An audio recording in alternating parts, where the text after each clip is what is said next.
నరేంద్ర మోదీ మూడోసారి ప్రధానిగా బాధ్యతలు చేపట్టడాన్ని స్వాగతిస్తూ బీజేపీ శ్రేణులు విశాఖలో సంబరాలు జరుపుకున్నారు. ఆ పార్టీ జిల్లా అధ్యక్షుడు మేడపాటి రవీందర్ ఆధ్వర్యంలో నాయకులు, కార్యకర్తలు జిల్లా పార్టీ కార్యాలయంలో బాణసంచ కాల్చి సందడి చేశారు. ఈ సందర్భంగా మేడపాటి మీడియాతో మాట్లాడుతూ ప్రతిపక్షాలు ఎన్ని కుట్రలు చేసినా కేంద్రంలో బీజేపీని అధికారంలోకి రాకుండా అడ్డుకోలేకపోయారని ఎద్దేవా చేశారు. రిజర్వేషన్లు తొలగిస్తారని తప్పుడు ప్రచారాలు చేసి గందరగోళం సృష్టించారని మండిపడ్డారు. దీంతో ఎస్సీ, ఎస్టీ, మైనారిటీలు పొరబడ్డారని పేర్కొన్నారు. నరేంద్ర మోదీ రాబోయే రోజుల్లో మరింత సమర్థవంతంగా పాలన చేసి దేశాన్ని అభివృద్ధి పదంలో నడిపిస్తారని ఆయన స్పష్టం చేశారు.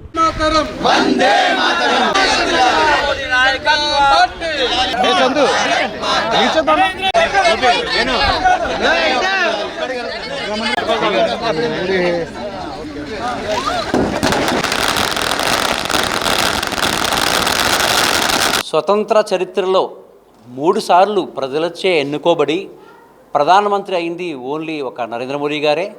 ఎన్నో కుతంత్రాలు జరిగినా, ప్రతిపక్షాలు ఎన్ని ప్రయత్నాలు చేసినా వారి విజయాన్ని అడ్డుకోవడంలో తీవ్రంగా వాళ్ళు ఫెయిల్ అయ్యారని చెప్పి సందర్భంగా తెలియజేయచ్చు.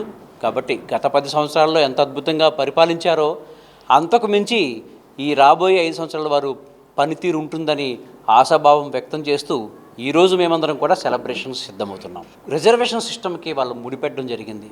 మీకు గమనించండి, ఎక్కడ కూడా నరేంద్ర మోదీ గారు అధికారం చేపట్టిన తర్వాత రిజర్వేషన్స్ తీసేస్తామన్న మాట ఇప్పుడు అనలేదు.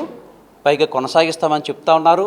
అయితే రాజ్యాంగంలో మార్పులు చేసి రిజర్వేషన్ సిస్టమ్ రద్దు చేస్తామని చెప్పి ఒక భ్రమని ఎస్సీ, ఎస్టీ, మైనారిటీ వర్గాల్లో క్రియేట్ చేసి వారు ఓటుని పోలరైజ్ చేసుకునే ప్రయత్నంలో భాగంగా కొన్ని సీట్లు తగ్గాయని మేము భావిస్తూ ఉన్నాం.